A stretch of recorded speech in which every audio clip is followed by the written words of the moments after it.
Welcome to Between Over and Next with your hosts, Holli and Robert, a happily married couple who explore the space between what was, what is, and what's to come. From career changes to navigating life's uncertainties, this dynamic duo will empower you to live your happiest life at every age and stage. So, get ready because your journey with Holli and Robert starts now. Hello, everyone, and welcome to Between Over and Next. Hi, Holli. Hi, Robert. Today's episode, I want to reflect on the transition between the seasons of summer going into fall and post-Labor Day. So if you're listening to this episode right now, it is an episode that we produced with intention to be right after Labor Day and to inspire you to embrace the new beginning and to stay uplifted. That is the goal of today's episode, Robert. Well, Labor Day signals for a lot of people the official end of summer, right? Even though summer doesn't end until September 20th. So why does Labor Day feel so different? Well, I think for me, it was always tied to back to school. I didn't look forward to going back to school the way most kids do today. I think when we grew up and went through elementary school, school wasn't maybe as exciting as it is now. Curriculum wasn't as full and vibrant as it may be now. But to me, going back to school, that's the way Sunday nights felt to me, but magnified. It definitely signaled the end of summer, for sure. You know, a lot of pools closed, and at the beach, the lifeguards go off duty, except maybe for the weekends. Our pool here basically closes. I think they may extend it one weekend. There's a lot of changes that are happening from August to September. Yeah. Colleges certainly are back in swing. Well, school, I think, predominates that whole Labor Day experience. Your summer activities transition into fall activities. So a lot of people have brought their kids back to school and settled them in. And there are some parents that are experiencing empty nest syndrome. I was just talking to Lindsay, our daughter, who is a 3D art teacher. And I asked her, what does this time of year feel like to you? Because we're in countdown mode between now and Labor Day as we're recording this episode. I commented last night that everything felt quiet because this is a very popular vacation week for people. Yes. Right? You get the extra day on Monday. Public schools in this area, they don't start before Labor Day. Right. Like in Florida and other states, they do start before. So New York, New Jersey Yes. generally starts after Labor Day. Some will start later in the week after Labor Day. So I asked Lindsay, as a teacher, what does this time feel like to her? And she said, nervous excitement. I thought she packaged that perfectly as a teacher. She said it's scary and familiar at the same time. She also said something about the senses because she said there is that sound of the school bell that kind of, you go from the starting a class to that bell ringing. So certainly a different mode getting to class versus waiting in class for the bell to ring. There were analog clocks in the room, I remember, and you knew exactly where that second hand is and that clock when the bell rings. The bell signals instant movement in a classroom. To go to your next period. class. Correct. She also mentioned about how the school supplies smelled. Fresh reams of paper or the way a box of crayons smells when you open it. Well, beginnings have new smells. I love buying new notebooks, but I mentioned in our last episode about the Remarkable that you bought me, the tablet. Yeah. And quite frankly, I think every student should have No that. more paper. I mean, I remember Really? the days, did you used to put reinforcements Oh. on loose leaf paper? Well, before they had reinforced paper. And I remember I used to lick the little circle and slip it over the metal ring Yes. onto the loose leaf paper and let it dry so that you would think that little tiny paper ring would be the thing that keeps the page into the book, but that didn't work so well either. So something we always did is go to the U.S. Open tennis. That Happens over Labor Day. right, and we always brought Alex for his birthday that is coming up. He was born on Labor Day, so that's a big thing for us because Well, sometimes the way like this year, Labor Day falls on his birthday, the 2nd. and he was born on a Monday. So But happy there was some birthday, Alex. Happy birthday, Alex! Right, so it would have been yesterday after this release. This release is the day after his birthday. That is correct. That was always a special time. Same thing like when we used to get the apartment in Avon by the Sea. That didn't end until Labor Day. Right, like this year, if we had it, you kind of get gypped a little bit because the last Labor Day weekend falls on the last weekend of August. In the years we had it, it went to that 5th weekend because Labor Day was late those years. Those are very special memories. We're wearing some new branded apparel, Robert and I. We are in a black T-shirt and a white V-neck T-shirt with our HR brand on it. But importantly, I'm wearing white. And that's, I think, another thing that happens with the shift between August and September or post-Labor Day, okay? Oh, there not is wearing someone white. who's concocted the fact I that don't you ever shouldn't wear be wearing white. I don't have a problem with that. You know, one of the things that used to be a big part of my Labor Day weekend growing up has gone away, doesn't exist anymore on Labor Day weekend, but it was always a highlight of my Labor Day weekend was the Jerry Lewis Muscular Dystrophy Telethon that used to happen Sunday into Monday of Labor Day weekend. And it was a 24-hour, 27-hour really thing. And I would always look forward to it, always either stay up late watching it or getting up really early, 5 o'clock in the morning and flicking on the TV, and there it was on, and would love watching the money come in the total and all the stars that were on it. And Jerry Lewis isn't alive any longer, and the whole telethon thing. You like that. has We'll include kind a of, link to that. So for those of you Did you ever do a muscular dystrophy telethon in your backyard? They used to have the kit No. to run your own No. your own carnival. muscular Even though dystrophy this summer we tuned into some new series and watched some movies, which was fun, the main reason we really did tune into some other programming was because there was some regular programming that wasn't on. I mean, we're enjoying Big Brother, and that goes into the fall. Well, the summer is reruns. It's, Right. you know, So goes into I am hiatus. looking forward to Jeopardy being back. Okay? That is one thing I'm really looking forward to. But another thing I was thinking about as I reflect is when we used to have the PT Cruiser convertible. Now, what was my threshold, Robert, in that car? 80, really. 80. Okay, otherwise you gave me a blanket, right? Like when it was 70. Right. I mean, you put the heat on, too. There were plenty of times you have the heat on. But But 80 so typically was your threshold. So if you have a convertible, the emotions attached to that because there's such a freedom.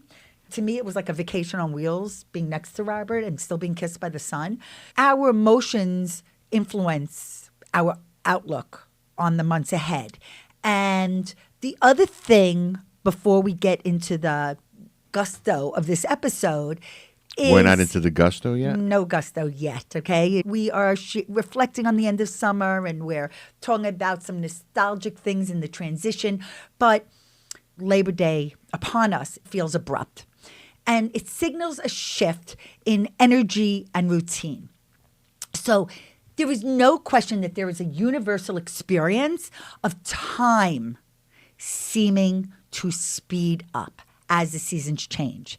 And this is definitely impacting our mindset. I feel it's because we're getting older, but I feel like everybody feels that way. Do you believe it's going to be September already? Like, don't I say that year after year after year? Well, yes.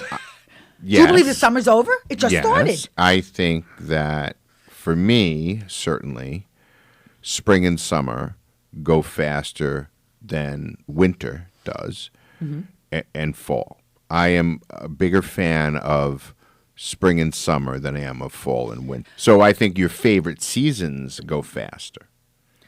Yeah, but summer, I think, for some reason, there's something special about like soaking it all in every single day. Like, and I know you're a fan of sunlight, so that is something that also is impacted as we change the seasons. Could you say the days keep getting shorter? Well, daylight. Yes. Right. The days. Right. The days they're still don't 24 change. We're hours still a day. 24 Okay. hours. Okay. But yes, and there's seasonal light disorder or something of that nature.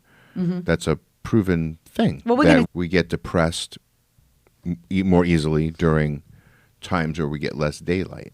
Right. So I want to uplift your mood. So I have created, 28 tips to optimize an optimistic attitude after Labor Day that will help smooth the transitions. It'll help you shift your focus to a positive outlook. It'll keep your mindset strong even during challenging times.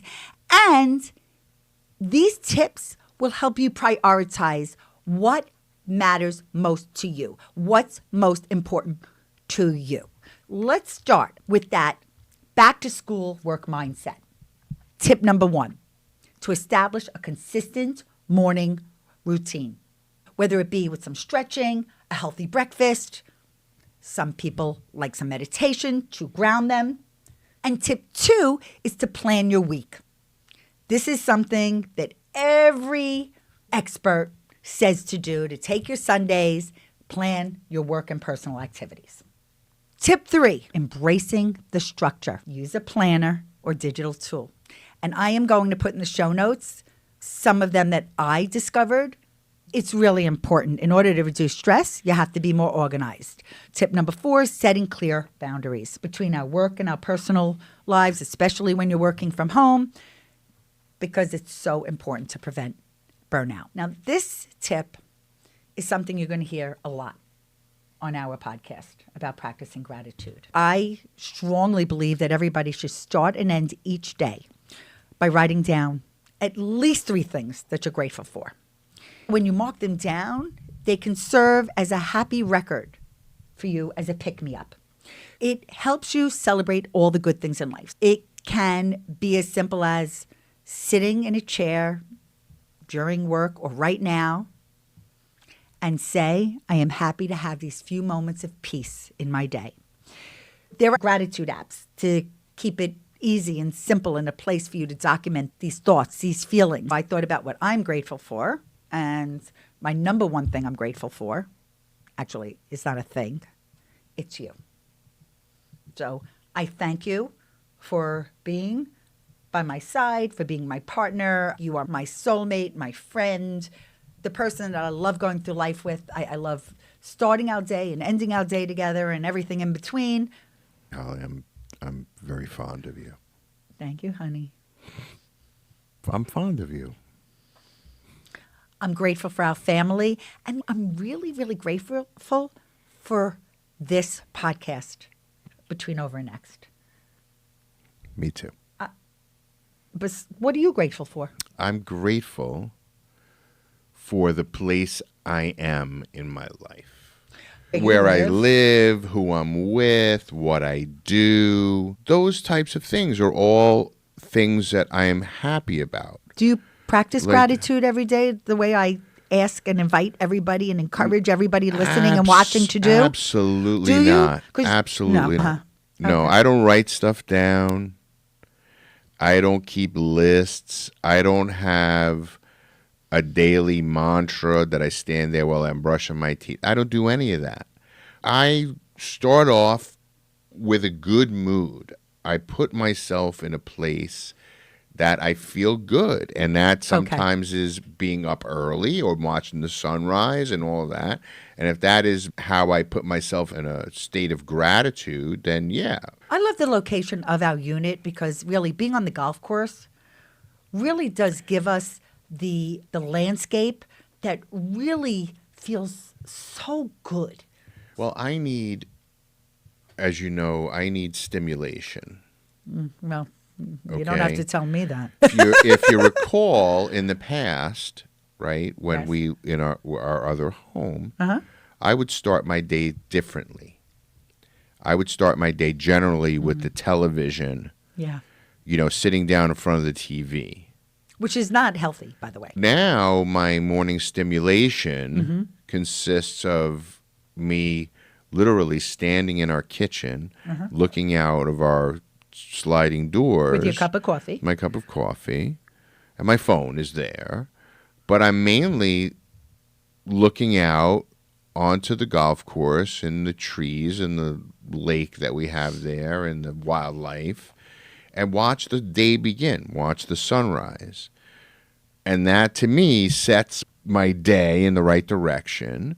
It's like amazing that we're on this spinning globe, rotating around the sun each and every day and watching how the sun rises in a different spot across the sky, and the plants know that, and they get less sunlight, and they react accordingly. Okay, so the plants need water. Practicing gratitude was tip number 5. Staying positive. There are free apps like 365 Gratitude Journal or Grateful.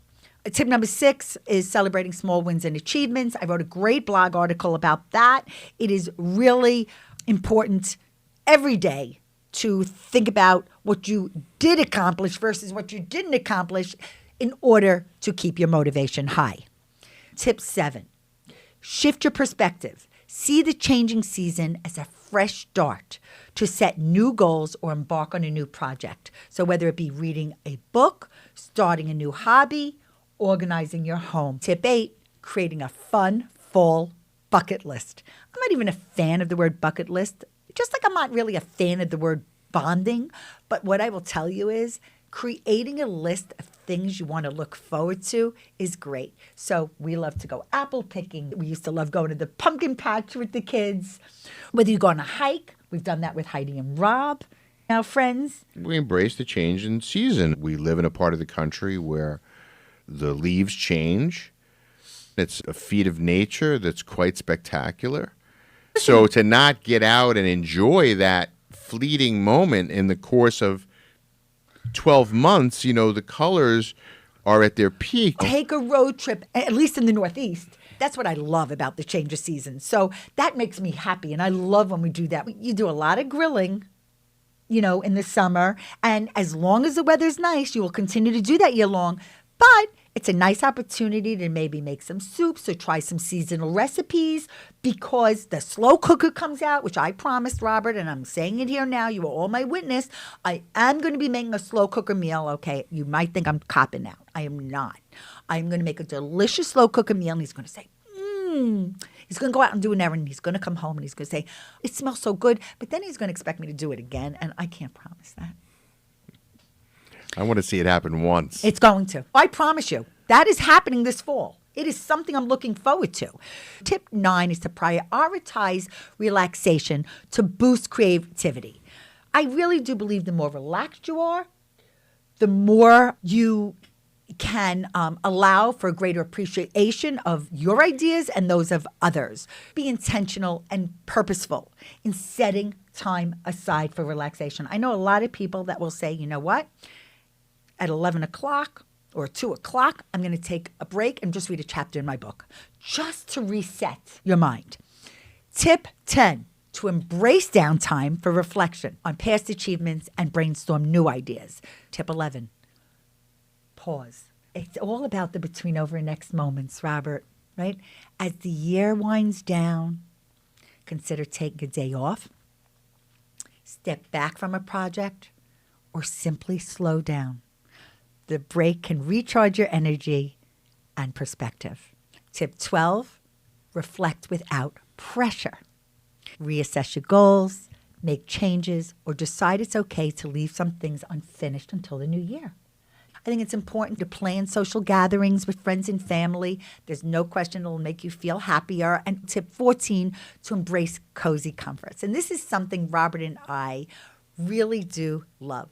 Because as the weather gets a little cooler, I do like the comfort of a cozy blanket, beverages like hot chocolate, and candlelit evenings. So let's talk about weather changes and its impact on your mood. Tip 16. This is vital. Take a short walk during daylight hours. Remember, we were doing that regularly? We're going to go back to that. And it's important because exposure to natural light helps regulate your mood and energy levels. Tip 16 is to consider light therapy in the morning to simulate natural sunlight and boost your mood. Now, this is really important, is staying active. Move your body regularly. Physical activity releases endorphins that help maintain a positive attitude. So what do we do every morning, Robert? Almost every morning. We go out and play pickleball. That's right. But no matter what, keep moving. Tip 18, join a fitness class or group. The social aspects can increase your motivation and provide a sense of community. I look forward to my mahjong every Friday. I look forward to game nights with our friends. Yep. I used to love leading my indoor cycling classes at the Y. I do miss all of the people that used to attend those classes. We're going to reflect on the year ending and setting intentions in the final quarter. Tip 19, journal your thoughts. Focus on what you've accomplished, lessons learned, moments of joy. It's all about seeing the positives in your life. Tip 20, reassess your goals. I always say plan, do, review, assess, repeat. Review the goals you set at the beginning of the year and adjust as needed. And what's really important is setting realistic goals for the remaining months of the year. Tip 21, focus on one thing at a time. People need to reduce the overwhelm and choose one area of focus for the final quarter. We are in the midst of doing that, and we will continue to share that with you as we reassess what we need to prioritize in the next few months before 2025 happens, which we know is going to come like that. So whether it's personal growth, career advancement, or relationship building, dedicate your energy to one focus to be more fulfilled. Tip 22, and I'm so happy. My favorite number is this. Practice self-compassion. Always be kind to yourself. Understand that it's okay if everything doesn't go as planned. Let's talk about the between, over, and next mindset, Robert. Talk about embracing the in-between because it's a very natural part of life. We don't want to rush through them. What makes you feel more grounded and optimistic about the future? Our ability to remain positive. I think life always throws you curveballs. Well, it's important. Tip 24 is to be flexible and adaptive and resilient. There you go. I think Right? resilience. And being open to change. You're somewhat prepared for it, and you can anticipate a lot of change. You know, some you can, and that's life. But as you get older and wiser, hopefully, I think you get derailed less because you understand what's important and what's not as important. I don't think anything is not important, but I think there are things that are not as important that tends to take energy. I think we have a finite amount of time in which to give. We need to sleep. We need to be awake. We need to eat. We need to clean ourselves. So the amount of time that we have that we can choose to do what we choose to do is much more limited than we realize. And I think one of the things that I know now that maybe I didn't know 20 years ago was that I'm done spending time on things that don't get me to where I need to go and don't fulfill me along the way. Period. End of story. There is no discussion point with that. And that holds true for people, things, and situations. Yeah, well, I think as you age, you really realize what matters most, and you can really figure out what you need to do to move forward. Tip 25, visualize your next chapter. What do you want your next few months to look like? It's important to imagine the possibilities and create the life you want, no matter what changes or curveballs come at you. Tip 26 is creating a vision board, and I've done this, and I love it. And very often people host vision board parties. I have to say, I think more women do this than men, Yes. right? But I love the collage and the art of cutting out words and pictures and images. I've even had to do it for some of the focus groups I've been a part of. Yeah.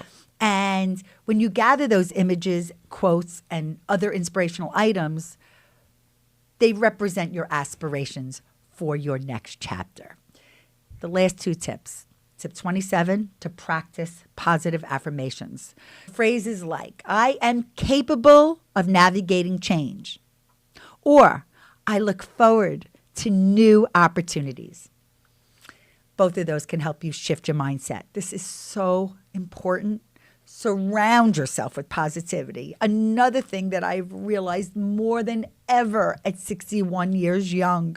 Engage with positive content, whether they're books or podcasts like Between Over and Next or others that you may love. And importantly, the people who uplift you and inspire you. Closing thoughts. Let's get ready. This is post-Labor Day, everybody. It is time to start something full of potential. Embrace this time with enthusiasm and an open mind. Have some small, manageable goals. They could be related to personal growth, work, or relationships. But keep the momentum going as the year is winding down. And please enjoy the journey. It's not just about reaching the destination. Savor the little moments and find joy in everyday experiences. I really hope that this episode has inspired you with lots to look forward to. I really believe this is an episode that you can listen to over and over again. I'd love you to share it with your friends and family or anyone that you know needs a dose of positivity post-Labor Day. Let this episode be a reminder to stay optimistic and focused on what's ahead. Well, I agree. We have a big what's ahead, you and I. So we do. You go through a few life-changing pivots in your life, and we're about to go through one. I always say the best is yet to come. So enjoy every moment and live your happiest, most fulfilled life at every age and stage. And we want to thank all of you once again for listening to Between Over and Next, and we'll see you next time. Thanks for tuning in to Between Over and Next. We hope you enjoyed this episode and found it meaningful and insightful. If you value it to be worthwhile, please share it with your friends and family. We would really appreciate it if you could take a moment to write a review for us. Your feedback will help us continue to create content that resonates with you. And don't forget, in the show notes, you can find all the relevant links mentioned in this episode, from accessing free downloads to visiting our website and more. If you have any questions or comments, we would love to hear from you. Simply send us an email. Our email address is hello@hollyandrobert.com. We're always excited to connect with our listeners. So until next time, thank you again for joining us on Between Over and Next. Thank you for listening to Between Over and Next, the podcast that navigates the twists and turns of life with courage, laughter, and a whole lot of inspiration. Tune in every Tuesday to hang out with Holli and Robert on your favorite podcast platform. Visit hollyandrobert.com and follow them on social media to ignite your passion and fuel your dreams.